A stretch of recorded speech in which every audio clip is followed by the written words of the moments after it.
Jesus has risen. He is alive. And that is a startling story on that first Easter Sunday. Here we are on the countdown to the resurrection, and we reach the day. The resurrection day has arrived today. So thank you for traveling with us on this journey, this challenge as we look to the resurrection. Thank you. And it's been a pleasure sharing with you. But, you know, the journey was even more startling for those early disciples. They made their way to the tomb. And there at the tomb came a realization. There is hope. There is hope.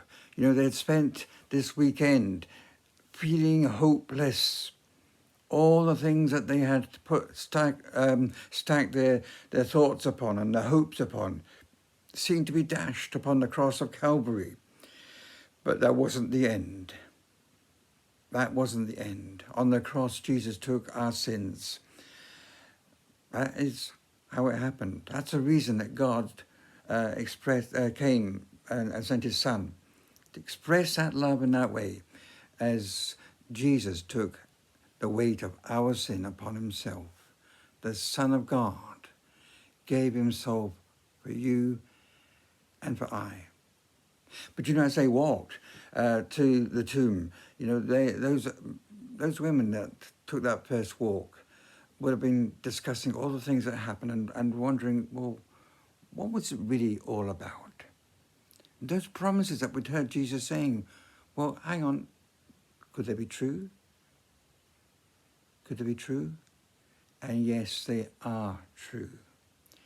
Jesus rose on that third day, and he is alive forevermore. That's our Jesus. That's our Jesus. If you're going through Perry, take a look at the post office, at the post box. And there on top of the post box is a topper that tells that story. We see the cross, and we see the tomb, and we see the stone that's rolled away. He is risen, is the declaration, and he is alive forevermore. As Christians, that's what we celebrate, isn't it? The fact that nothing can hold back Jesus. He has the victory.